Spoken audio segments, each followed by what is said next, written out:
pues estoy a punto de hacer algo nuevo. Mira, ya he comenzado. ¿No lo ves? Haré un camino a través del desierto.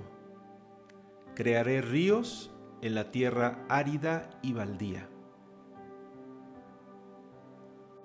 De modo que si alguno está en Cristo, nueva criatura es. Las cosas viejas pasaron. He aquí todas son hechas nuevas. El que está sentado en el trono dijo: Yo hago nuevas todas las cosas. Hola, ¿cómo están? Me da gusto saludarles. El día de hoy, mi esposo Luis nos va a hablar de nuestro Dios como un Dios de cosas nuevas y de nuevas etapas. Acompáñennos.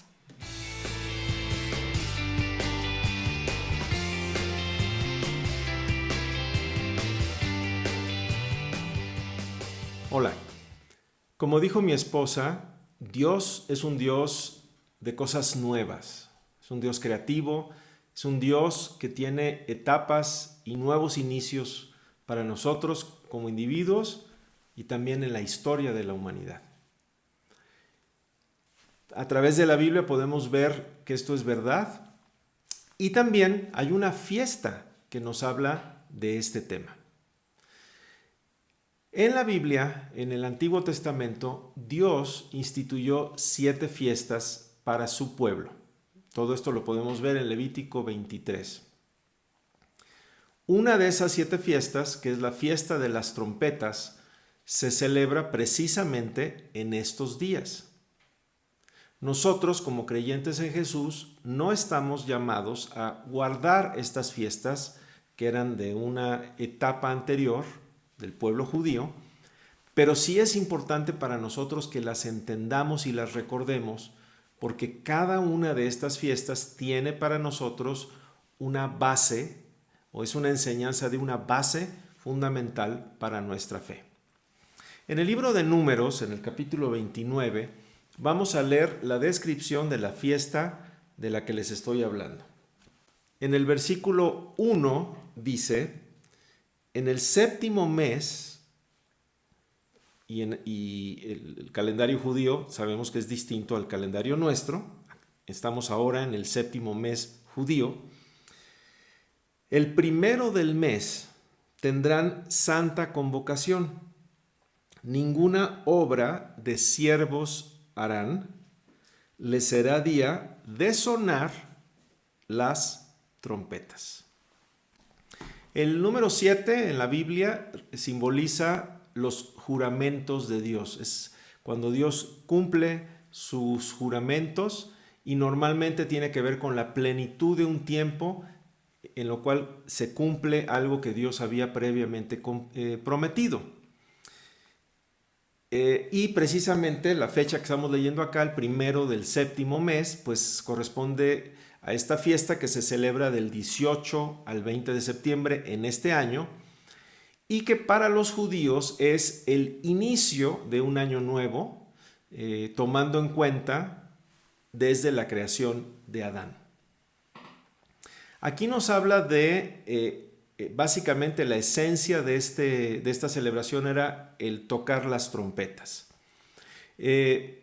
¿Para qué se tocaban las trompetas en el Antiguo Testamento? Bueno, para convocar al pueblo, para movilizarlo hacia una nueva etapa, digamos, cuando iban en el peregrinaje o cuando, por ejemplo, iban a salir a la guerra.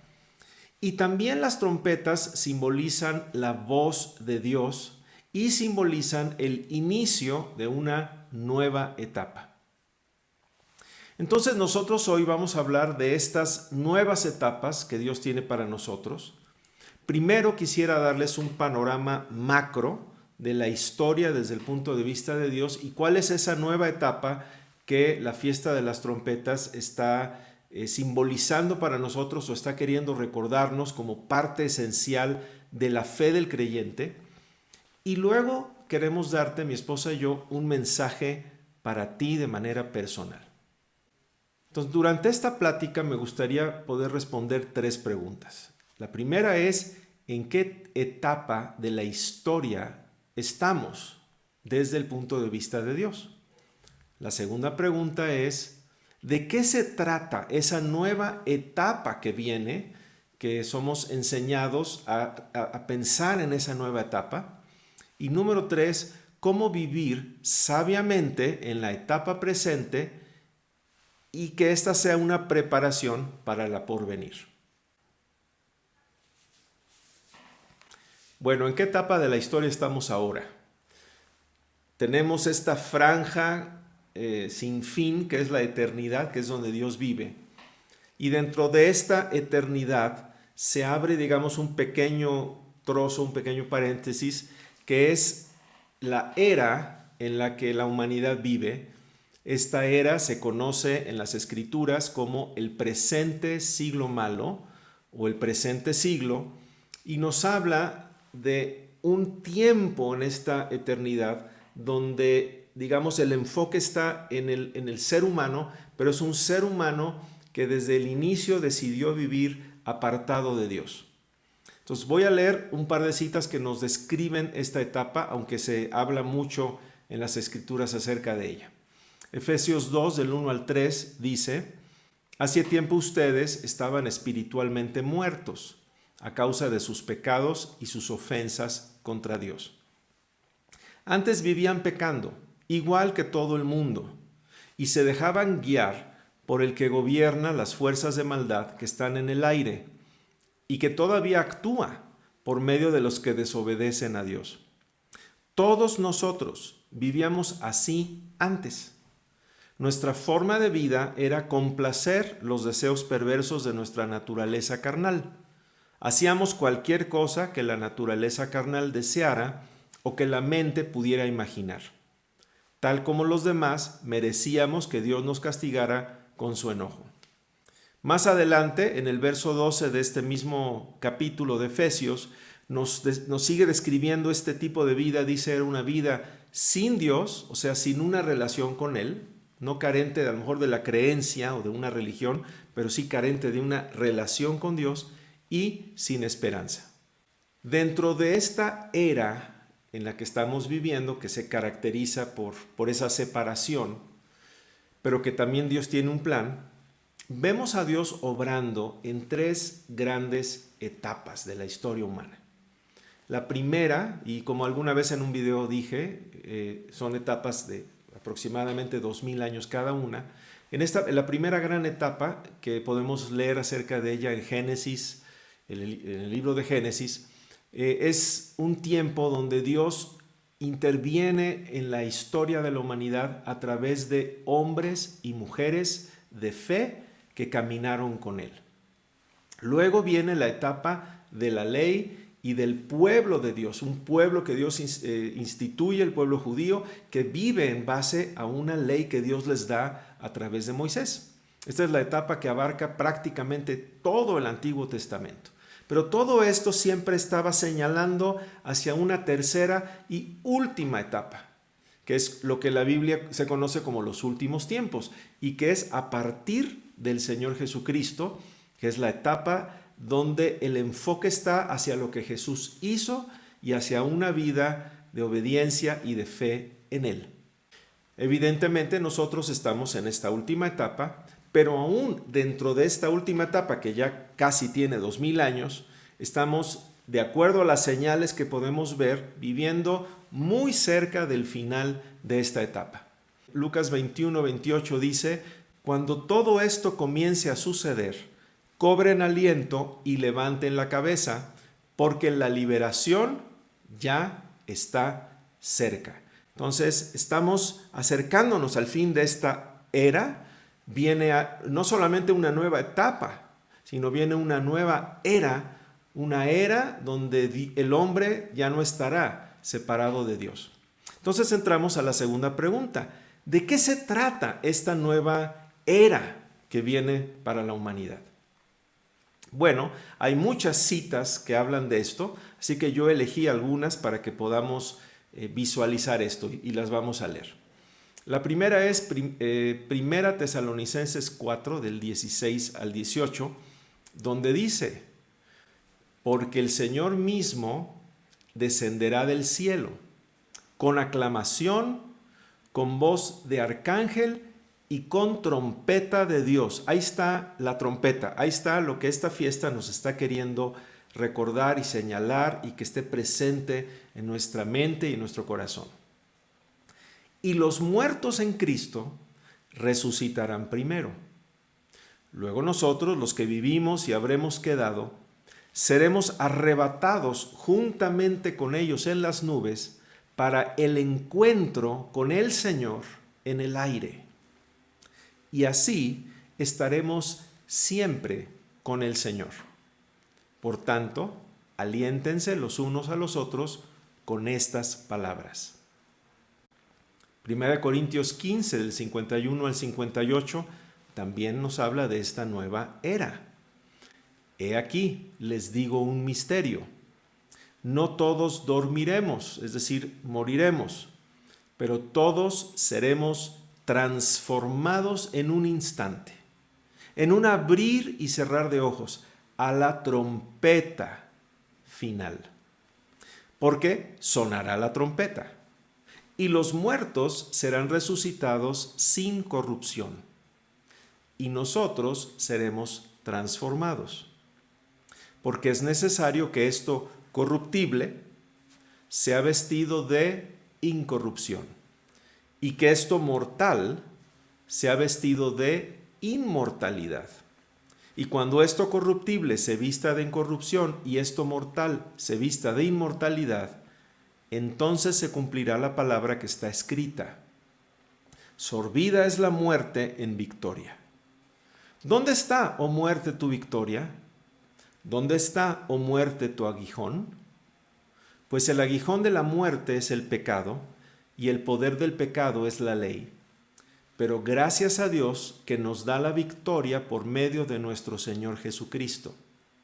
Así que, hermanos míos amados, estén firmes y constantes, abundando siempre en la obra del Señor, sabiendo que su arduo trabajo en el Señor no es en vano.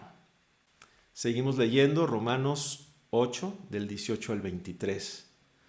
Quisiera pedirte que estas lecturas tú vayas un poquito visualizando, imaginando lo que nos está aquí describiendo el apóstol.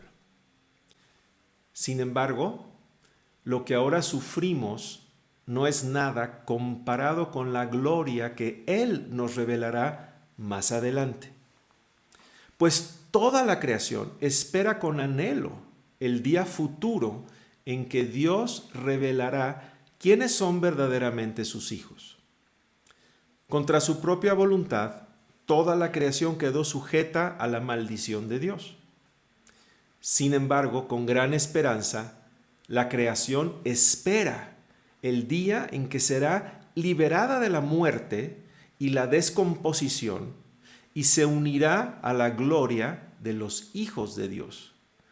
Pues sabemos que hasta el día de hoy, toda la creación gime de angustia como si tuviera dolores de parto. O sea, la tierra misma ya necesita, ya pide un cambio. Y los creyentes también gemimos. Aunque tenemos el Espíritu Santo en nosotros como una muestra anticipada de la gloria futura, porque anhelamos que nuestro cuerpo sea liberado del pecado y del sufrimiento.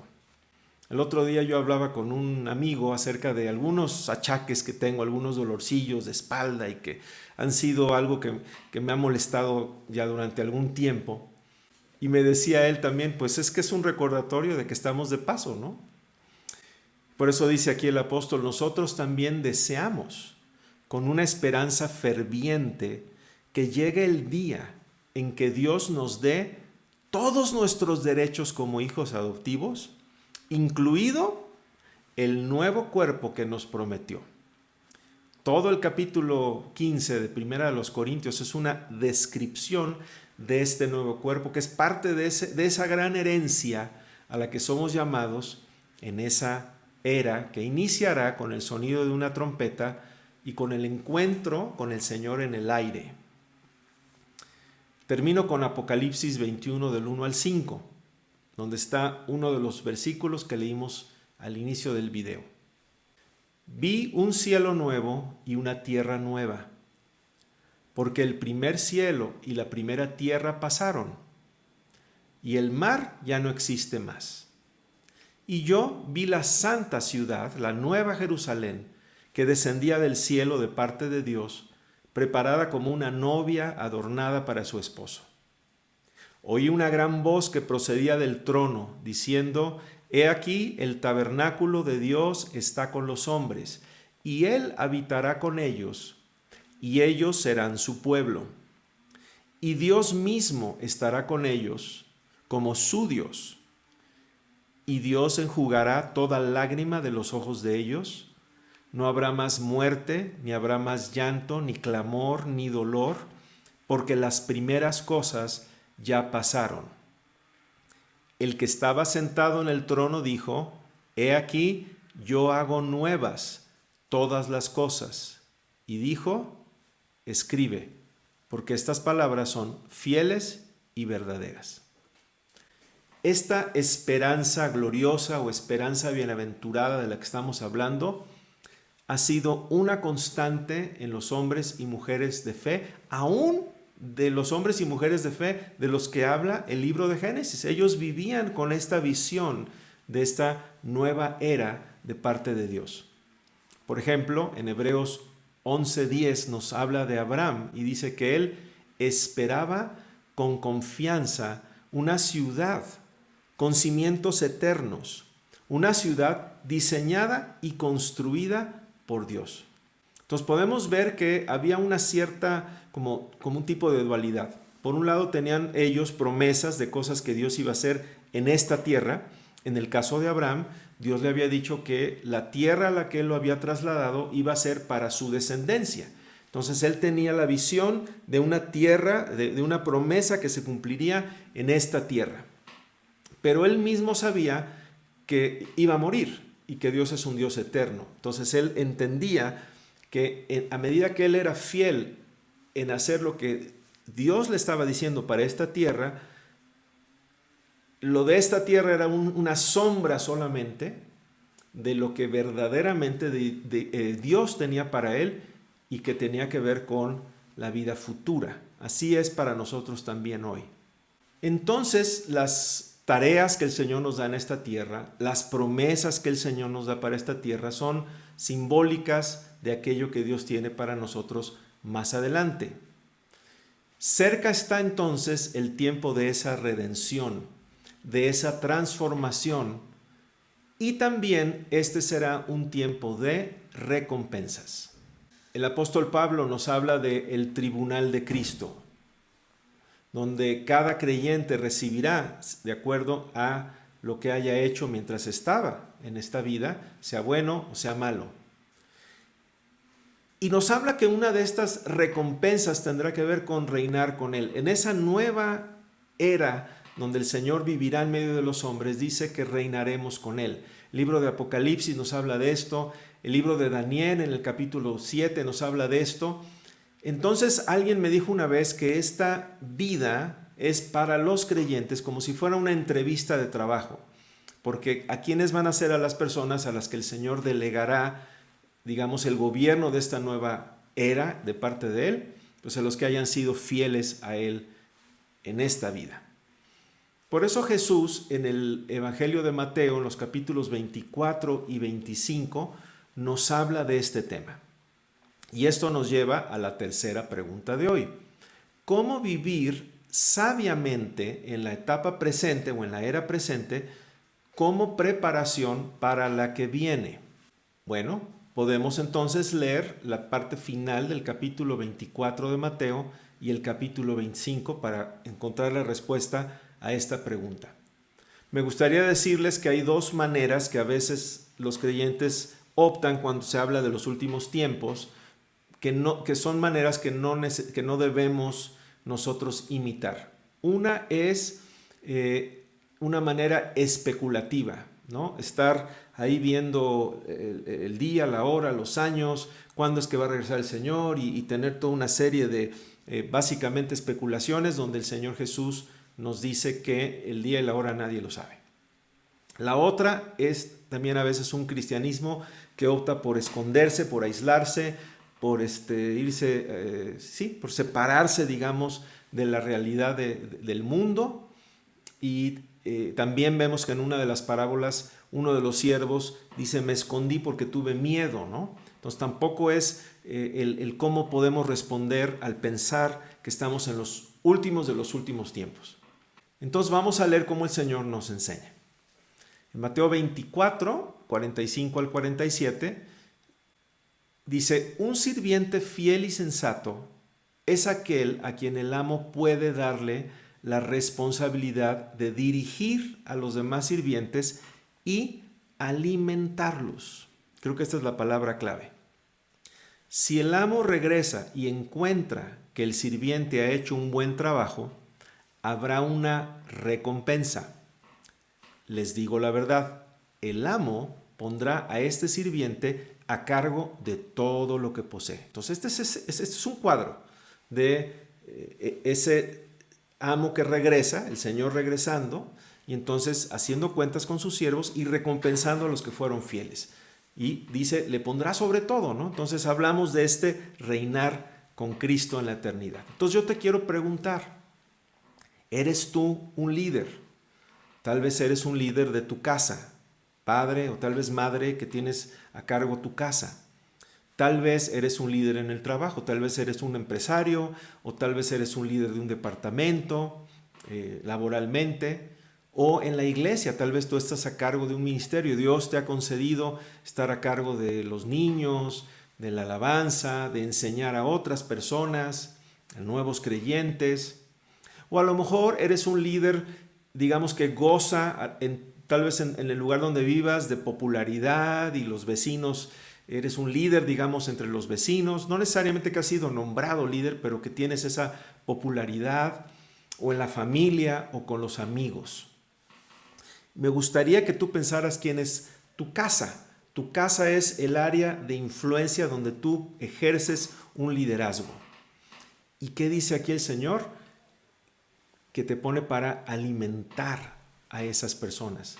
Entonces, una manera de vivir en estos últimos tiempos es que tú puedas usar el liderazgo que el Señor te ha dado para espiritualmente poderles alimentar, poderles comunicar la palabra del Señor.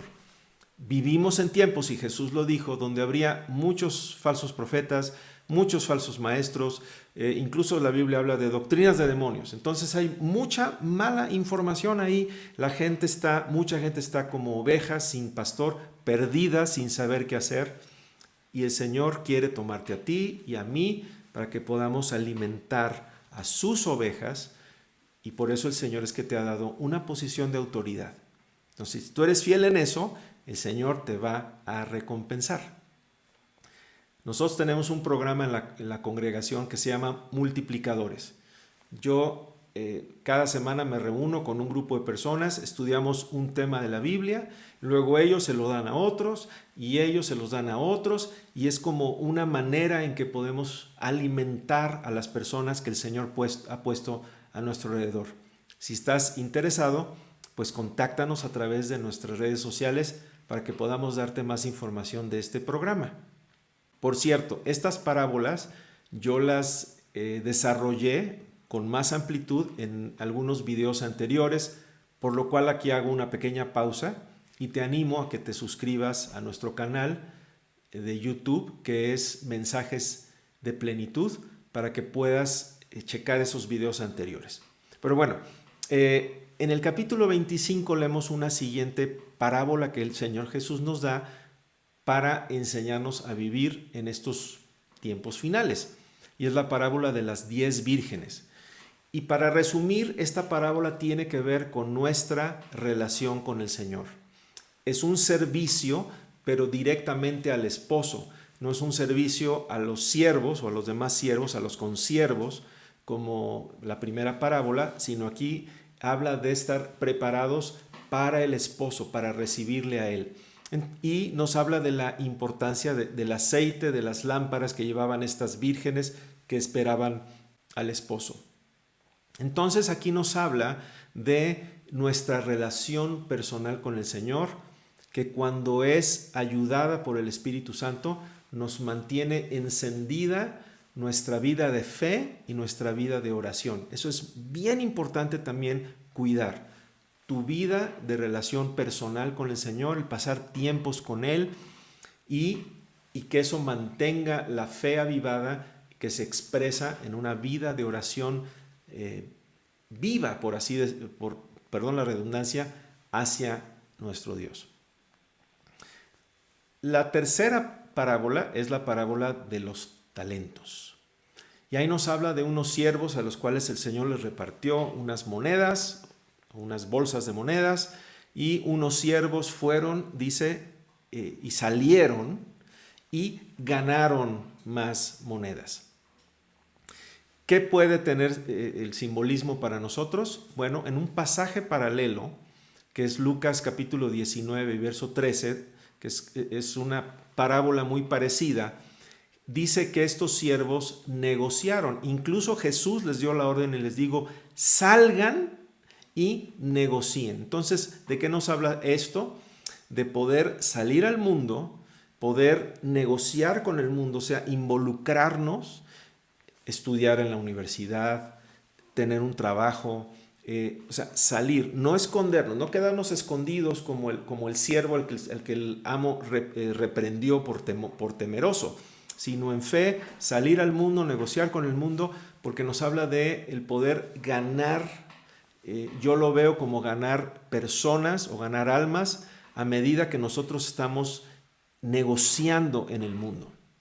Si vemos muchas veces cómo ha sido la historia del avance del Evangelio en estos casi 2000 años de cristianismo, muchas veces ha sido por gente común y corriente que por las circunstancias de la vida tiene que moverse y tiene que hacer negocios, y en ese moverse y hacer negocios es donde testifican de su fe y donde se logra que el Evangelio llegue a personas que antes nunca habían escuchado. Y por último, viene el suplir necesidades a los hermanos necesitados de Jesús. Y esto me refiero a cuando el Señor habló de la historia de las ovejas y los cabritos, y donde viene esa frase tan famosa del Señor donde dice, tuve hambre y me diste de comer, tuve sed y me diste de beber, fui forastero, me recibieron en casa, estuve desnudo y me cubrieron, estuve enfermo y vinieron a mí, en la cárcel y me visitaron. Nosotros vivimos en un tiempo, la Biblia dice que una de las características de estos últimos tiempos serían las persecuciones.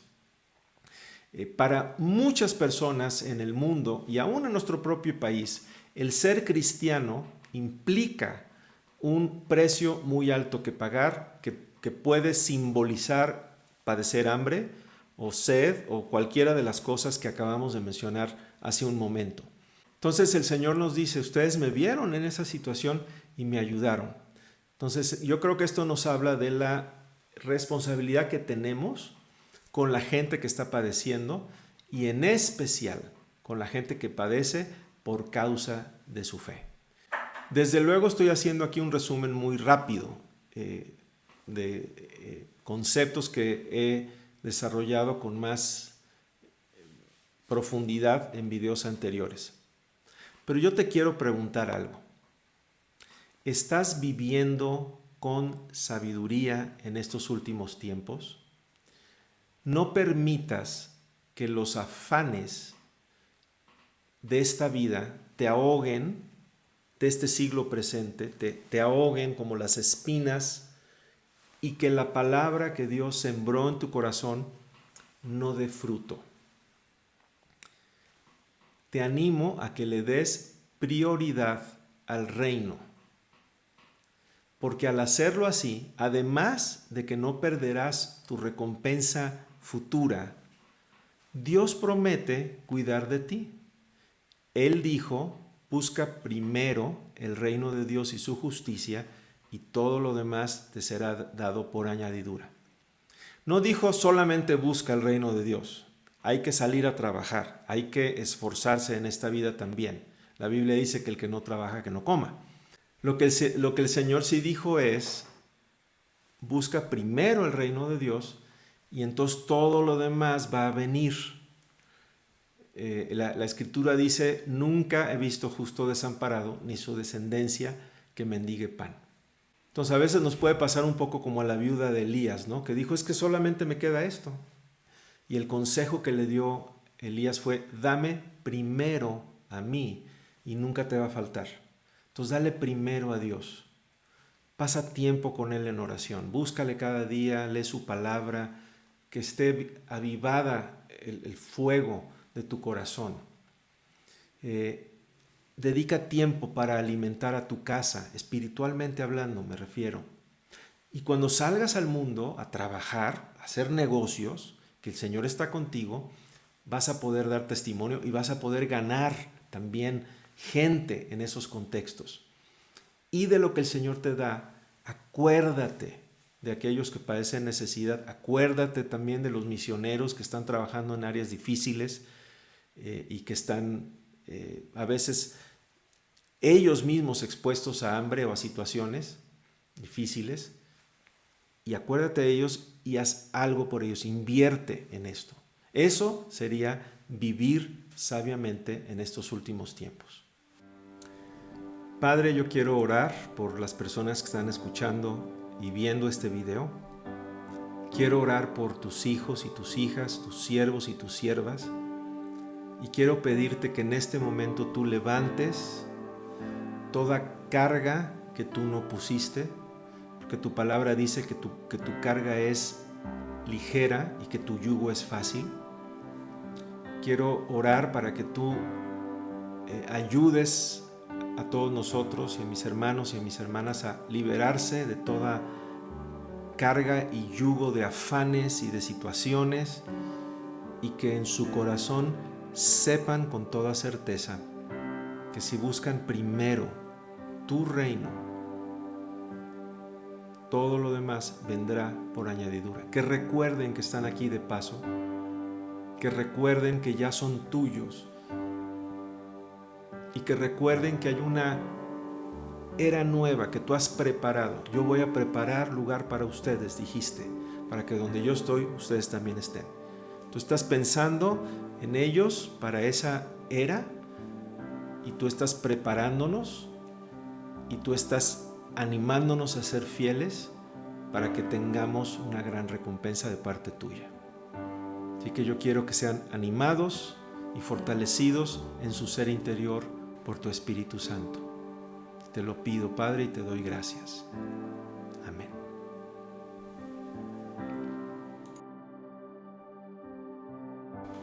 El día de hoy vimos que nuestro Dios es un Dios de etapas, es un Dios que tiene tiempos específicos para que los vivamos de cierta manera, y hoy tuvimos luz de cómo vivir en esta etapa que estamos viviendo. Sin embargo, cada día es una nueva oportunidad de empezar de nuevo. Dice la Escritura que de modo que si alguno está en Cristo, nueva criatura es. Las cosas viejas pasaron y todas son hechas nuevas. El día de hoy hay buenas noticias de reconciliación con Dios, de cambios, de una nueva etapa que tú hoy puedes tomar con Dios, si tan solo se lo pides. Hace 2000 años vino la solución a nuestro problema de separación con Dios. Vimos que esta era es una era separada de Dios. Sin embargo, cada día Dios nos está llamando a la puerta. Y el día de hoy Dios está llamando a la puerta de los corazones. Si tú eres de esas personas que dice yo quiero empezar una nueva relación con Dios porque nunca la he tenido antes, déjanos orar contigo. Tú puedes hoy decirle: Dios mío, te doy gracias por esta oportunidad. Te doy gracias porque hoy es un día nuevo. Te doy gracias porque tú has estado llamando a la puerta de mi corazón. Yo hoy abro las puertas de par en par y te pido que entres a mi vida y que perdones mis pecados esos que tú pagaste en la cruz del Calvario. Y yo recibo esta nueva vida.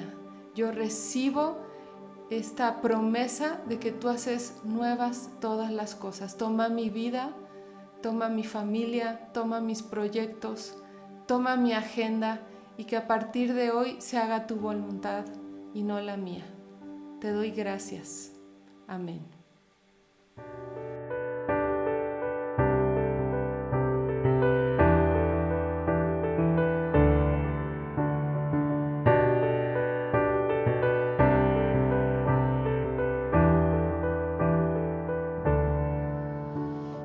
Eres alabado, eres exaltado, tu nombre levantamos, aleluya, aleluya. Eres adorado, te glorificamos, tu nombre levantamos, aleluya, aleluya. A una sola voz nos unimos hoy, te cantamos, Dios, en adoración. Dios imparable, Dios de imposibles, inigualable, eres invencible. Dios imparable, Dios de imposibles, inigualable, eres invencible. No tengo temor, en mi corazón tú tienes el control.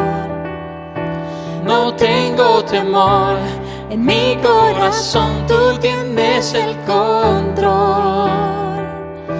No me falta nada si te tengo a ti. No me falta nada si te tengo a ti.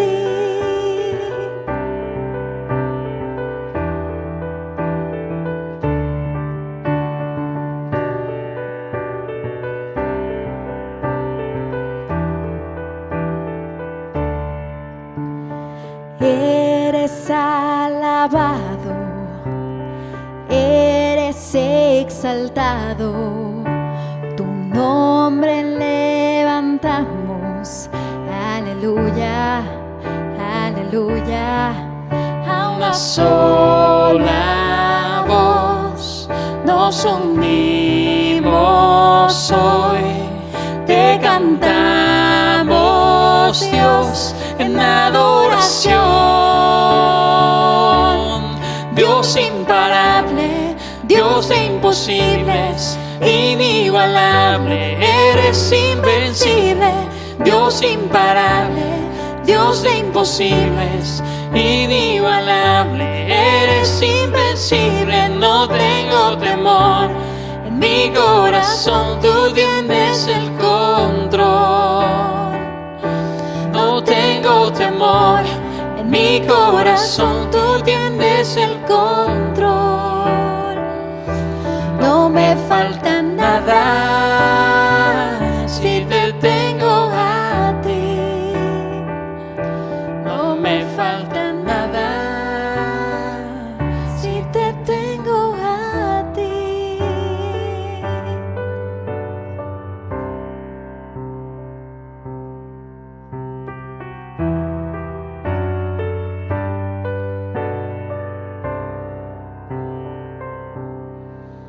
Y yo sé que va conmigo, va por mí,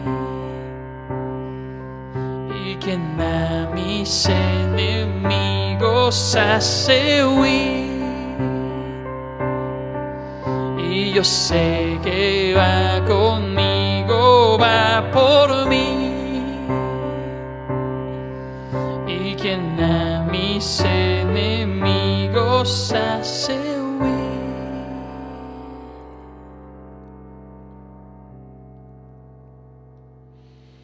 Dios imparable, Dios de imposibles, inigualable, eres invencible, Dios imparable, Dios de imposibles, inigualable, eres invencible, no tengo temor, mi corazón tú tienes el control, no tengo temor, en mi corazón tú tienes el control, no me falta nada si te tengo a ti, no me falta nada si te tengo a ti, no me falta nada si te tengo a ti, no me falta nada porque te tengo a ti.